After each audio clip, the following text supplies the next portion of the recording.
ma jirin runtii maalin horta iyaga naxdinta badnayd way isoo martaa markaas haddana weli uma sheegin laakiin waxaan ku yiri antay waa maalintii iigu ka dambeysay haddii ay waxay gaaraan ama aan dhinto waxaad igu xasuusan doontaa waa calanka Soomaaliya meesha ku dhaji markaan soo tagay agaasimaha idaacadda noo yimid wuxuu igu yiri xuriica waa daahday maan ku qaado waa soo tagay agaasimihi baa soo qaaday meel dhexe oo laamiga markaan marayo ayaa waxaan ku yiri agaasimaha idhig halkaan inta waan lugeynaya way magaalada dagaal baa ka dhacay way yara xirxirnayd amaanku magaalada marka loo fiiriyo wad meeshan anigu marayay iyo isaga uma haboonay inuu meesha isii dhaafiyo habeen iyadoo shaqadeeda cadda ka baxday ayaa laba dhalinyaro ah oo de kuwan la khalday ah ee laga faa'iideystay oo aan laftigooda haddii hadda la wareysto haddii caawa inta la helo la weydiin lahaa maxaad ku dasheen aan garanayn ay 5 xabo ku dhufteen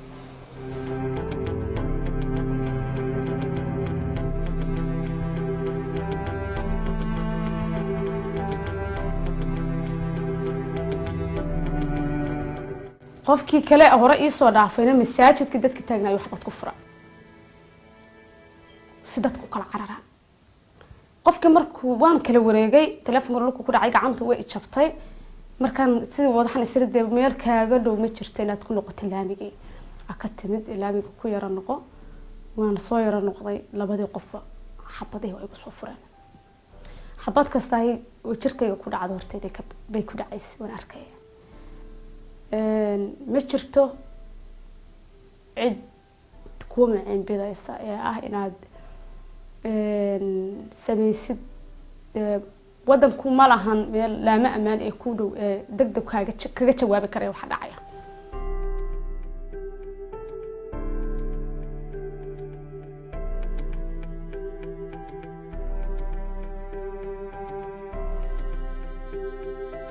waxyaabaha kale naxdinta leh waxa weeye gabar yara ayaa 2 nin xabad ku dhufteen markay caraday meel ciyaar lagu daawanayo ahayd meherad ahayd ayay damcad inay gasho kaga baxsato albaabka laga soo xigtay xabadina ku socotaa nimanku wacaysanayaan ka bacdi waan soo baxay xabad ayaa waxa iiga dhacday wadnaha korkiisa gacantu way jaban tahay waxaan isiri caloosha ku soo dhacaysa hada uradid because waan orday aad baan orday 5 xabad labada nin way ciirsanayaan waxaan isiri marka inta caloosha hadaad uradid caloosha dhacdo caloosha ma ordi kartid sida naftu ku sheegayso ayaan gacantiidan qaatay oo caloosha sida ugu qabtay gacanta way jaban tahay tii kale iyo caloosha sida ugu qabtay hooyaday mar walba iyadu waa uu ku taagnaa wali ku ah xuriyo ama wax soo gaara ودريبة كره ساقف واردة اللي يري إنه جاء والد لي هذانا نبكي هراي حنون كده ودريمة إن اللي يري هذا حباه هو إذا يمر ولا بعيد ده يسوي حويان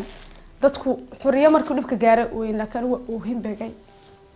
waayo mar walba ayaa iyadoo la raadinayo guriga la igu imaan leeyahay xuriyo goorbe imaanaysa guriga magaalada waxa ka jira amaan darri aad u baahsan ee ah dilalka la istilo ma kama jirin waxa aysan awoodi kareynin xataa dhalinyaradu wali markii qof la dilo inaad toos u tiraado qof hebel baa la dilay waayo waxa ugu badan laga baqanay waxay ahayd qofka kula fadhiya miyaa la idin soo diray xataa idinka biibatada idin la fadhiya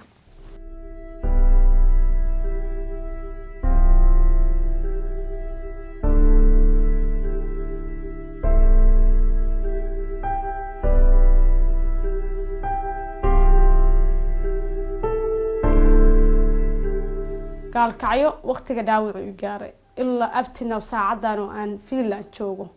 waxaan noloshayda ugu badan ka warqabay ee xaalkayga ka warqabaa ugu qabiil ma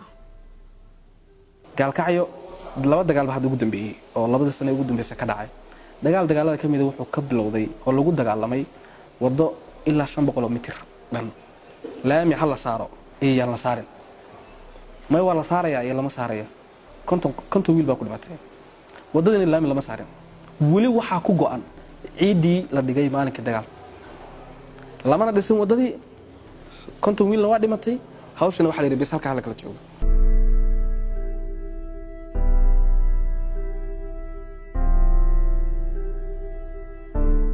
gaalkacayo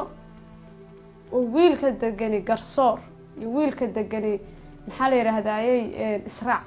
ay ku hoydaan xaafadda magaalada ugu dambeysa koonfurta gaalkacayo ay jiiftaan guri ka ijaartaan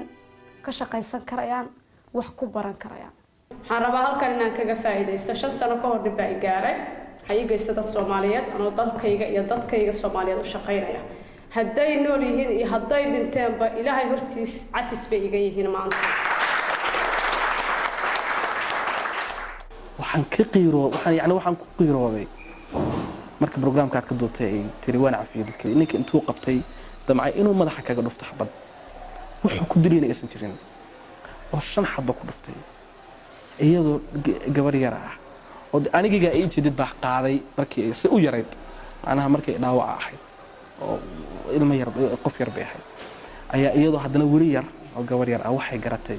inay tahay waan cafiyay dadka dhibka ay gaarsiiyay sababtan u cafiyay marka waxa weeyaan qof walba wuxuu isweydiinayaa xorriyo maxay u cafis anigu ma garanayo caawa meelay ku nool yihiin inay dhinteen inay nool yihiin welina intay hor yimaadeen igama dalban cafis sababtan u cafiyay waxa weeyaan ana u arkay inaan caafimaad tahay inaan ku caafimaad inaan cafiyo cid dambiga gashay waayo inaan caloosha ugu haye ee iraahdo way idileen aanan garanaynin aanan maxaa la yiraahdaa maxkamadda soo istaagi karaynin iyaga i hor imaanin waxay fududeynaysaa aan qalbigayga nadiifiyo qalbigayga ka saaro ee aan dhaho cafi baa iga tihiin